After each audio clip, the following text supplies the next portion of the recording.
메대 족속 아하수에로 아들 다리오가 갈대아 왕, 갈대아는 이제 바벨론이죠. 바벨론 왕으로 왕이 되었던 첫해 그 통치 원년에 다니엘이 성경을 읽다가 그 하나님이 예레미야에게 주신 말씀을 깨닫게 됩니다. 연수를 깨달았다. 이거 뭐냐면 70년이 되면은 돌아갈 것이다. 그걸 깨달았다는 거죠. 깨달았다. 우리가 지금 또 그 예수께서 오신다는 그 말씀을 그 성경을 통해서만 우리가 알 수 있죠. 성경을 통해서 예수가 그리스도라는 것도 성경을 통해서만 알 수 있고, 성경을 우리가 가까이 해야, 성경을 가까이 하는 사람에게 또 하나님께서 이 문을 열어 주십니다. 문을 열어 주십니다. 23절에도 크게 은총을 입은 자라 한 것이 영적인 눈을 뜨게 해줬다, 그런 뜻이거든요. 그러니까 이 시대에는 성경을 우리가 가까이 해야 됩니다. 그래서 이 깨닫고 금식하며 베옷을 입고 죄를 덮어쓰고 기도했다. 이 금식한다라고 하는 것은 어떤 절실한 문제가 생겼을 때 거기에 집중해서 기도할 때 금식하고, 베옷을 입고 죄를 덮어쓴다라는 것은 무력하다는, 죄인으로서 하나님 앞에 섰을 때 죄밖에 생각이 나지 않는 겁니다. 무기력한 자로 하나님의 긍휼을 구하며 기도하는 것이 베옷을 입고 죄를 덮어쓴다. 베옷을 입는다는 것은 거의 아무것도 걸치지 않는다는 그런 뜻이거든요. 우리가 이 시대에 살 때도 어디 누구를 만나러 간다 그러면 좋은 옷을 입고 거기에 맞는 옷을 입고 골라 입는데, 하나님 앞에서는 가장 얇은 베옷 하나만 걸치고 나는 아무것도 아닙니다, 그런 자세로 나간다는 거죠. 4절에 그래서 하나님을 크시고 두려워할 주 하나님, 하나님을 크신 하나님, 두려워해야 할 하나님. 우리가 하나님을 앞에 나갈 때 하나님은 위대하신 분, 세상에 그 어느 것보다 가장 크신 분, 가장 위대하신 분, 그다음에 두려워해야 할 그분, 이런 고백을 가지고 나가야 되고요. 하나님 어떤 사람 분이냐 하면은 하나님을 사랑하고 계명을 지키는 자, 하나님을 사랑하고 계명을 지키는 사람에게 약속을 지키고 인자를 베풀어 주시는 분입니다. 모든 사람에게 하나님의 일반적인 은혜와 사랑이 임하지만은 하나님의 약속이 임하는 사람은 하나님을 사랑하고 하나님 말씀을 지키는 사람이다, 그랬습니다. 거기에 비춰봤을 때 5절 6절에 보면은 우리는 하나님의 말씀을 떠났다는 거죠. 말씀을 떠났고, 근데 하나님께서 선지자들을 보내셔가지고 말씀을 주셨지만은 그것도 듣지 않았다, 거절했다. 그래서 수치스러운 일이 우리에게 이제 오기 시작했다. 7절 마지막에 수치가 우리에게 임하였다. 그것은 우리가 주님께 범죄하였기 때문이다. 이걸 이제 깨닫고 쭉 기도하는 겁니다. 온 이스라엘이 10절 11절에 하나님의 말씀을 지키지 않았습니다, 고백합니다. 그래서 14절에도 이 모든 일이 우리 하나님 말씀을 듣지 않았기 때문입니다. 그리고 16절에도 그래서 주여 구하옵나니 주의 분노를 떠나게 하소서. 분노하지 말아주세요. 우리가 말씀을 떠나는데, 말씀을 지키지 않아서 분노를 샀는데 그 분노가 떠나게 해주세요. 17절에는 주의 얼굴빛을 비춰주세요, 그랬습니다. 황폐해진 성소, 무너진 성전에 주의 얼굴빛을 다시 은혜를 베풀어 주세요. 18절에는 주의 이름으로 일컫는 성을 한번 보십시오. 성전을 한번 보호해 달라 하죠. 19절에는 주 자신을 위하여 하시옵소서. 주님을 위해서 회복해 주세요. 용서하시고 회복해 주세요. 다니엘의 기도는 그 초점이 자기가 아니라 하나님께 있습니다. 하나님. 내가 지금 이런 공고한 상황 속에 있으니까 나를 돌아보 주세요. 이게 아니라 자신들이 자기의 죄를 깨닫고 이 자기 죄로 인해 가지고 성이 파괴되고 성전이 무너지고 하나님이 모욕을 받는 그런 일이 발생했다. 예. 그래서 하나님을 위해서 이 모든 것을 용서하시고 회복해 주세요. 그래서 하나님의 영광이죠. 하나님의 영광을 위해서, 하나님의 영광을 위해서. 예. 한 나라와 한 민족이 막 전쟁이나 기타 재난으로 인해서 막 파괴되었을 때, 뭐 행정관청이 경고를 안 했다, 뭐 이런 것이 아니라 이게 내 때문에 그러고 내가 그랬구나, 내가 그랬고 우리가 하나님의 말씀을 안 듣고 하나님께 죄를 지으니까 이 세상을 주관하신 하나님이 땅을 흔드셨구나. 모든 초점이 하나님의 관점에서 자기에게 일어난 일을 보는 겁니다. 이게 하나님의 영광을 위한 기도입니다. 기도. 다니엘은 자기들이 포로가 되어 수욕을 당하고 고통당하는 그것보다 이 일로 인해서 하나님의 백성이 고난당하는 것으로 인해서 하나님의 영광이 가려지는 것이 더 부끄러웠다는 거죠. 자기가 포로 생활하고 고통당하는 그것이 문제가 아니라 하나님의 백성인 우리가 그런 고통을 당하는 것이 하나님의 영광을 가리는 것이다. 가리는 것이다. 그렇게 생각한 겁니다. 그래서 그 하나님의 영광이 회복되도록 기도한 겁니다. 기도. 이런 기도를 우리가 배우고 이런 기도를 해야 됩니다. 이 모든 문제가 나로 인해서 나온 것이구나. 나로 인한 것이. 그렇게 되면 가정도 회복이 되고 사회도 회복되고 나라도 회복되고 그런 거죠. 근데 오늘 우리 사회는 그게 아니라 다 다른 사람에게 문제가 있다고 자꾸 정죄하고 비난하고 그런 거죠. 집안의 문제도 누구 때문에, 사회 문제도 누구 때문에. 그러면 어떻게 되겠어요? 그게 악한 영이 원하는 거죠. 원하는 거죠. 그러면 사회적인 갈등, 가정의 갈등이 끝이지 않죠. 끝이지 않습니다. 서로 물고 먹다가 파괴되고 깨지는 거죠. 깨지는. 그러니까 하나님의 영광을 드러내는 기도.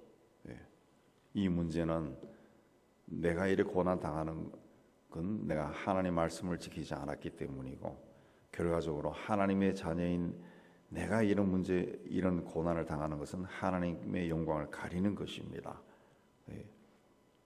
그래서 이걸 용서해 주시고 다시 하나님 영광을 회복시켜 주세요. 그렇게 기도한 거죠. 그렇게 기도한 거. 그러니까 같은 기도를 해도 자기에게 초점을 두느냐, 하나님께 초점을 두느냐, 하나님의 관점에서 문제를 보느냐, 달라지는 거죠. 그래서 다니엘은 하나님을 의지해서 기도합니다. 우리의 황폐한 상황과 주의 이름을 일컫는 성을 보십시오. 19절에도 하나님의 주 자신을 위해서 하세요. 이는 주의 백성과 주의 백성이 주의 이름으로 일컫는 바 됨이니이다. 그랬습니다. 다니엘이 기도할 즈음에 하나님이 가브리엘을 보냈다. 그랬습니다. 21, 23절에. 그래서 하나님의 그 구속의 역사를 깨달을 수 있도록 은혜를 베풀어 주셨다. 23절에 너는 크게 은총을 입은 자다.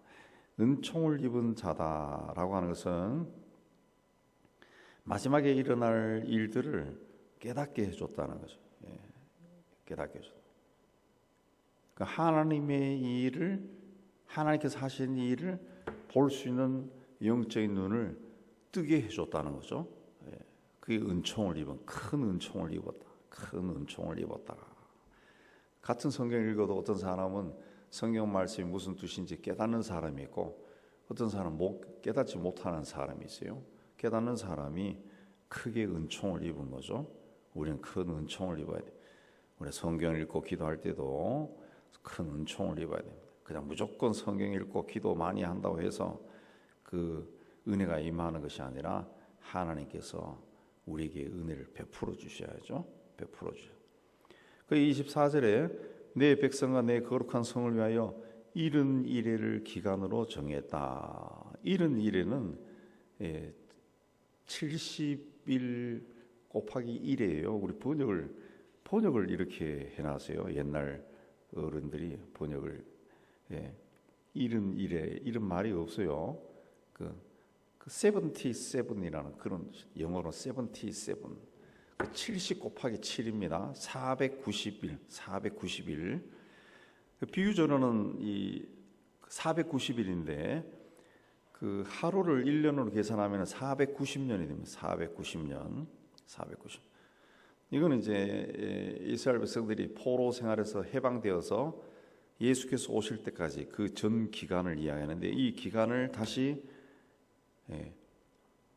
7일에 62일에 한 일에 4단계로 나눴습니다.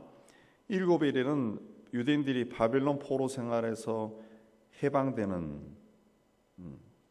해방되어서 이 에스라와 느헤미야 지도 아래 성전을 재건한 그때까지 기간입니다. 바벨론 포로에서 해방되기 시작한 게 BC 538년이고 성전을 이제 재건할 때는 이제 445년이에요. 538에서 445를 빼면 73입니다. 73. 고대 세계의 계산법이 그 연도가 조금 그 유두리가 있다 생각하면 72일이죠. 70년. 62일에는 예루살렘 성전이 재건된 후부터 예수께서 세상에 오실 때까지 그때의 기간입니다. 그 62 곱하기 7 하면은 434가 됩니다. 434. 예. 하면은 그 434 하면은 성전 수축할 때가 445년이고 434면은 BC 한 9년 정도 돼요. 9년, 8년 정도 돼요. 434 하면은 434, 11년 되는구나. 11년. 근데 고대 세계의 그 계산법에 약간 그런 걸 감안하면은 거의 비슷합니다. 그다음 62일의 후에 기름 부은 자가 끊어져 없어질 것이다. 이건 세상에 오신 그리스도께서 십자가에서 죽는다는 그런 이야기입니다. 죽는다는 이야기.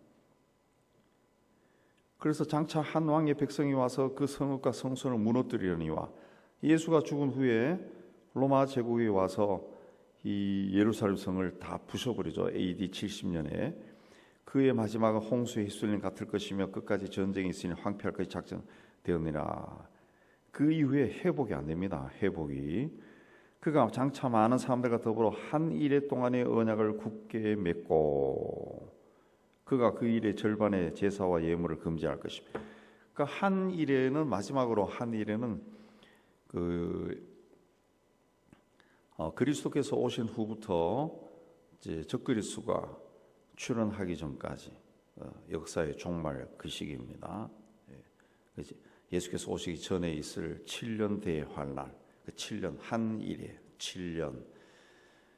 그 일의 전반부 3년 반 동안에는 성도들이